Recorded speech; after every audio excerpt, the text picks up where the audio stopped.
As any game does, Half-Life 1 has a lot of cut content. So let's talk about pretty much all of it. The only thing excluded from this video is cut NPCs, because I made a separate video on that a while ago, which I will link at the end of this one. This video is mostly separated into cut chapters and maps, cut weapons, and cut miscellaneous things. I will be talking about cut content of Half-Life 1 and all its expansions, meaning Blue Shift, Opposing Force, and Decay. I want to give a shout out to the Combine Over Wiki, which is the best wiki for all things Half-Life and the only reliable one. It's also one of my main sources for this video, alongside the Cutting Room Floor, which documents all kinds of cut content for every game. I have timestamped everything in this video, so feel free to skip anything you don't care about. Talking about things you will skip, let me talk about my Patreon real quick. If you have the funds left over and you enjoy my content and you want to support me, because trust me, the YouTube algorithm doesn't, consider supporting me on Patreon. There's a ton of perks for it that you can read right here. It's the top link in the description. Go click it, go check it out. Thank you so much. And if you don't have the funds to support me on Patreon, just comment what your favorite cut thing in this video is. It helps me in the algorithm quite a bunch. Okay, let's get into it. Half-Life 1 cut chapters. Half-Life 1's cut chapters are a mix of completely cut ones, of which there are only 2, and a lot of earlier versions of chapters we know. Some of them used to be vastly different, and some of them are pretty similar to what we got in the end. Let's get into all of these. The portal device. In the Half-Life Alpha and pre-release version, the player would spawn into the campaign of Half-Life 1 in a control room, following what we now know to be the Resonance Cascade. This chapter would have been made up of laboratories and holding cells for captured aliens. In the center of it was to be the portal device, which held open a portal between Earth and alternate dimensions. While the reasonable conclusion would be that the portal device is an early version of the anti-mass spectrometer, it is very different in its function and appearance. While most of this chapter's maps were scrapped entirely, this flooded laboratory was moved to the final game's office complex. This airlock, alongside the entire concept of this chapter, was reused in Unforeseen Consequences, and the idea of the portal device was mostly reused in Half-Life Decay for this device called the Displacement Beacon, which served a similar function. The Office Warrants. As you could probably tell from the name, this is the early version of Office Complex. This chapter largely remained the same overall. It would have featured the scientist reviving animation that we eventually got in Half-Life 1 in Unforeseen Consequences. There are notably also HECU in the offices, which only happens a chapter later in the retail version. The Security Complex. This chapter would have taken place in a logistical area, mostly in one large warehouse. Most of the content and themes of this chapter are things found in the retail versions We've Got Hostiles, which makes it very likely that the Security Complex, evolved into We've Got Hostiles in the end. It is to be noted though that seemingly every single level of this early version of this chapter was scrapped. Alien Research Lab. This chapter would have featured 3 labs that held and studied alien life forms. This chapter suffered a similar fate as the Security Complex. While all of the maps were scrapped once again, the theme survived and would turn into questionable ethics in the end. Even the concept of finding scientists that you bring back to the entrance so you can escape the facility. Communication Center. The Communication Center is an interesting one, since it isn't just an earlier version of a chapter we know, and it ended up being reused in a ton of different ways. The entire Communication Center consists of a singular level with some enemies and no scripting. This map was seemingly abandoned before getting any refining. The main goal would have been to lower the security status of the center in order to get access to the reactor lab. It would have featured a loading bay, a broken elevator, sewers, and a sequence in which you see aliens drop down from the sky into the rotors of a helicopter. You were eventually supposed to find the cut female scientist NPC trapped in a control room surrounded by HECU soldiers. Once you got access to this room and lowered the security status, you would have been instructed to go to a satellite dish. After doing this, you would have descended down into labs using an elevator. An early concept of this early concept was to also have this female scientist betray you, where she would require you to return to her after enabling the satellites, to which soldiers would have been waiting for you alongside her. This was cut for being too ambitious at the time. Parts of this chapter would end up being reused in a ton of content. The basic idea was reused for Half-Life Uplink, the so-called demo version of Half-Life 1. It is to note that Uplink itself was made from the ground up and is not cut content itself. This is a popular misconception. Enabling a satellite dish also happened in Decay's mission Surface Core, which was set in the Satellite Communication Center. The loading bay of the Communication Center can be found in the retail version of Forget About Freeman. It also appeared mostly the same in the multiplayer map Lambda Bunker. The control room for the female scientist was reused for the rocket launch room in Half-Life 1's On a Rail. The hallway with the leaking radioactive waste was reused in Half-Life 1's Forget About Freeman chapter. The Communication Center's reception area was used in the Half-Life 1 and Opposing Force multiplayer map Data Core. The Half-Life 2 deathmatch map Steam Lab seems to also be a visually overhauled version of this same area.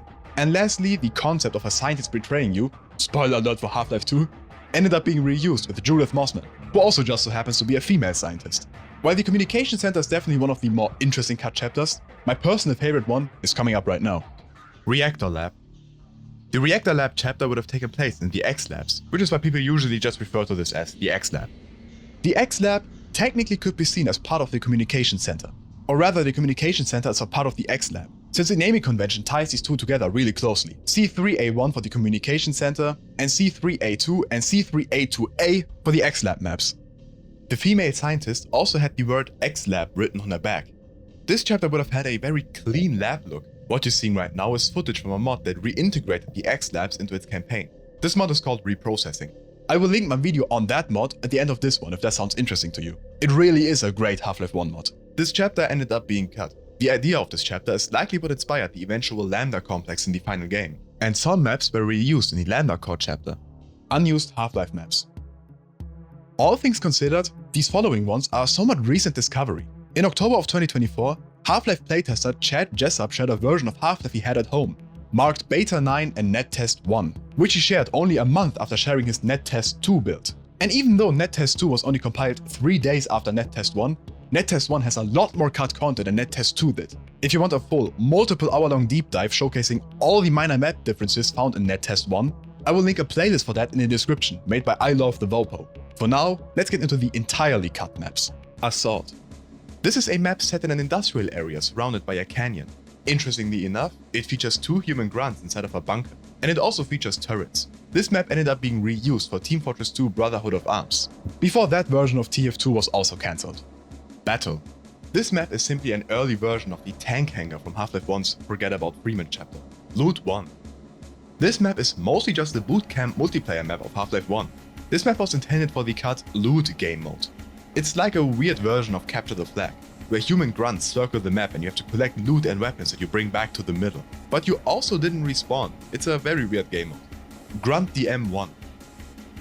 This map was intended for a scrapped co-op game mode. It can be seen in some pre-release screenshots. This map was likely not worked on since the very early days of Half-Life development, since it still features health cabinets instead of health chargers. Valve. This map's sole purpose was to play the old intro sequence, which you are seeing right now.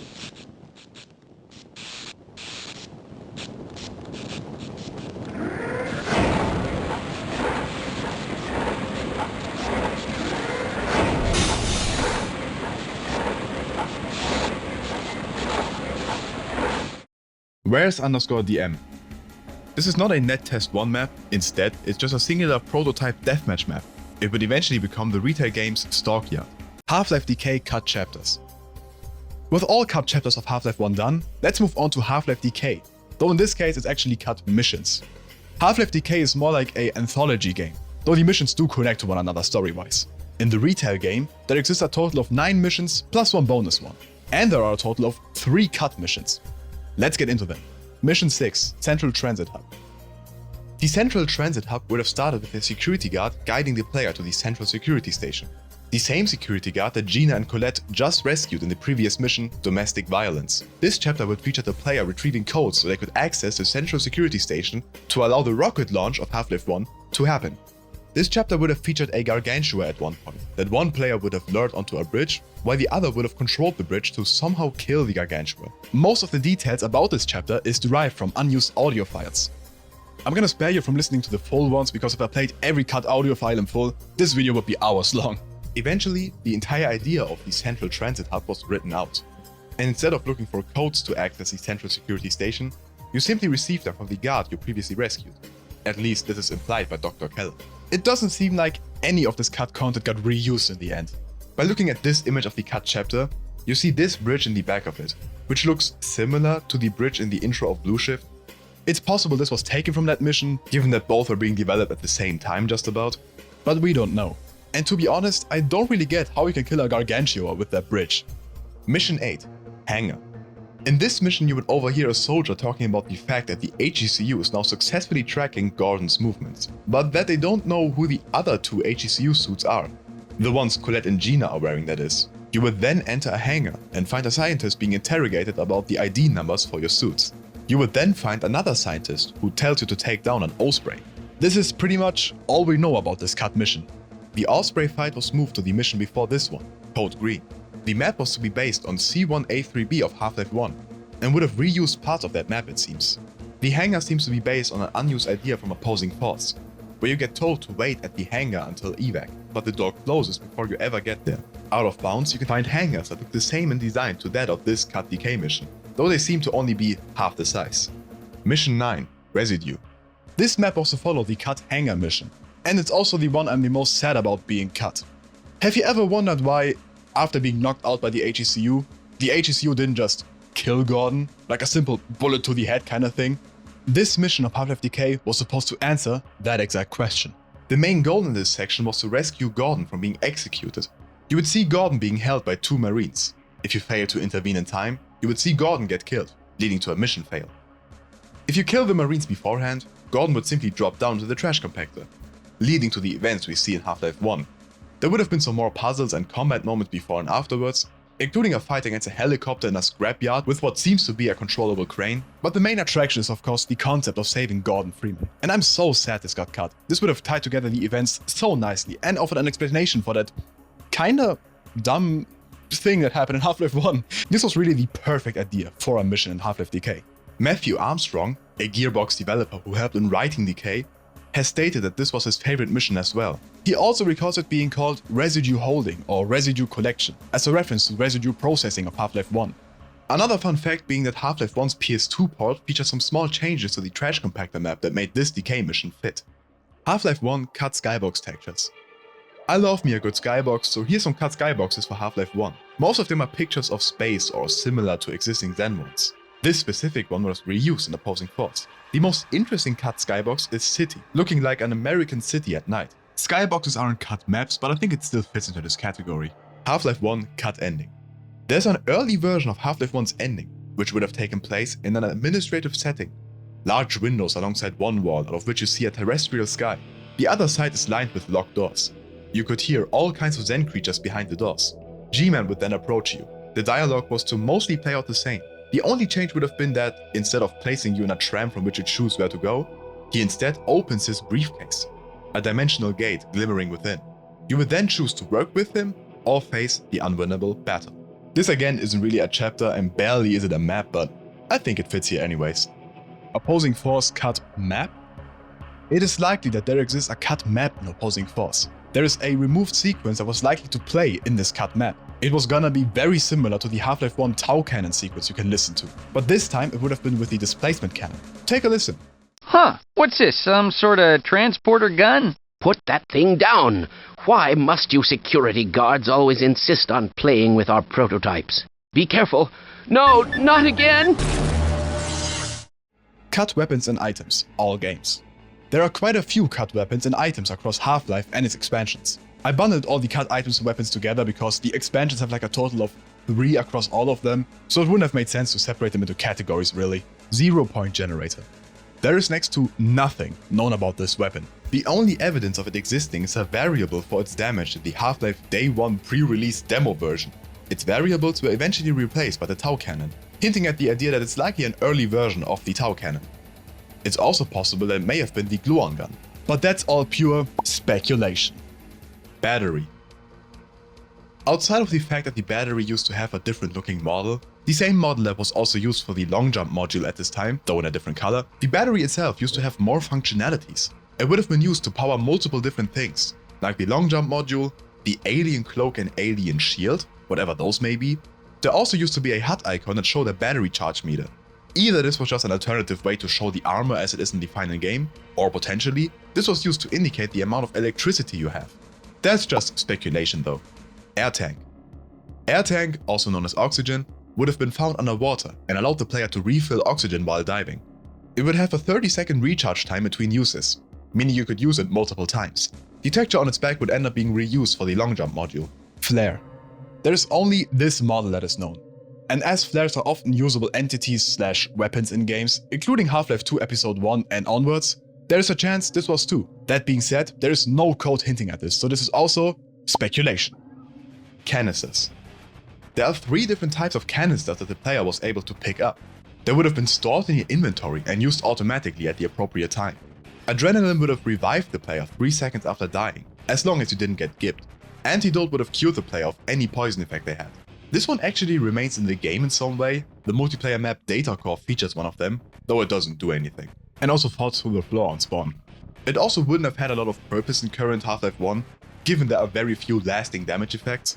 There were originally going to be more though, like poison headcrabs, and the arrows of crossbows, which the Black Ops assassin were supposed to use at this point. The last canister is radiation. This would have either cleared any radiation the player had, which is not a mechanic that exists in the final game, or it would have made the player immune to radiation for a while. It's unknown which of the two it is. Security card. There is a model for a security card item. It was to be used in the CUT Communication Center chapter. It can still be spawned in the final game, but it simply does nothing. This model ended up being reused in the Team Fortress Classic map Rock 2, as the entity that is to be stolen in a capture the flag-like game mode, HKG11. Although it's unknown if it was ever meant to be used by the player, the human grunts were originally gonna carry a Heckler & Koch G11 rifle, of which we basically only have this file. Yeah, not the best looking gun model. There's also concept art showcasing that they couldn't choose whether to go with the G11 or Colt Carbine. They eventually chose the Colt Carbine before switching to the MP5, before switching back to the M16 in the HD pack, which is very similar to a Colt Carbine. M60.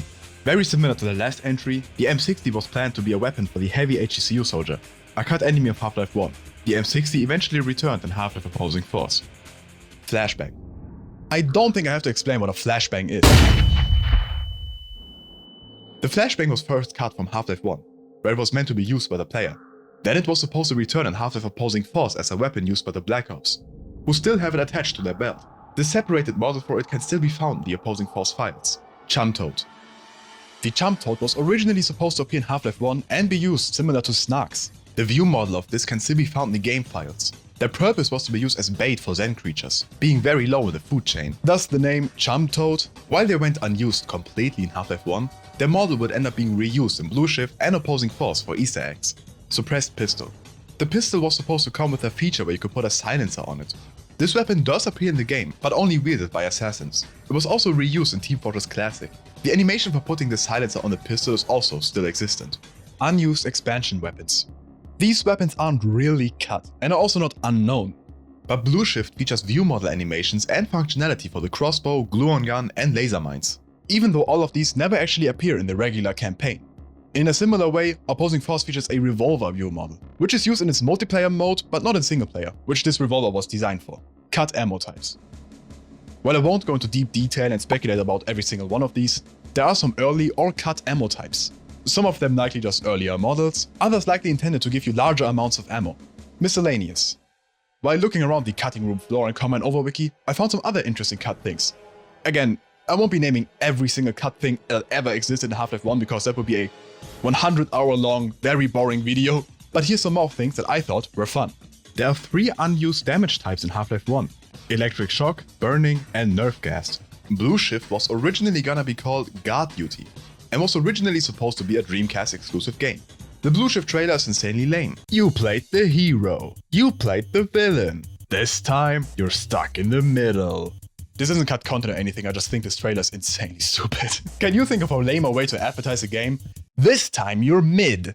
Opposing Force features a Black Medic and Commander model. These can be used in mods easily, but are not in the full game. Opposing Force features a Black Ops Osprey model plus a destroyed version. Opposing Force's drill instructor features unused animations, including ones where he yells through a megaphone. The Genome has a dance animation. Otis features 2 unused animations, one of them being called Stuffed Invent. Poor Otis. Opposing Force's security guards have a suspicious key value, which would cause them to become suspicious of the player, given you are a HCU soldier, and eventually they would attack. There's a sprite for Opposing Force's nuclear explosion. There is this unused sprite in Opposing Force. Opposing Force's dead HEV suit scientist model features a variant with Gordon Freeman's head. Blue Shift's original color was gonna be orange, for some reason. The flashlight of Blue Shift was gonna be a weapon. During Blue Shift's development, there was this interesting looking scientist model, and this creepy looking G-Man that looks very Nihilant-like. Blue Shift has a weird map called BA Outro that would feature the G-Man saying, "What's up?" Half-Life 1 was gonna have this cursed looking player model for multiplayer. G-Man has a cut death animation. And lastly, because I missed it in my cut enemies and characters video, there is a cut fly model for Half-Life 1. That was everything, for this video at least. Again, there's a ton more things, but I think I picked out every single one that most would consider interesting. Otherwise, again, if you enjoy what I'm doing and you want to help me bring you the best videos possible, click the top link in the description, check out my Patreon, check out a tier you like, get exclusive videos over there, your name in the credits, early videos, and a few more other perks. Patreon is the best way to support me, and I'm endlessly thankful to everyone supporting me over there. Over there is the cut enemies and characters video, down there is the reprocessing video, go check those out if you want to, and yeah, otherwise, thank you for watching.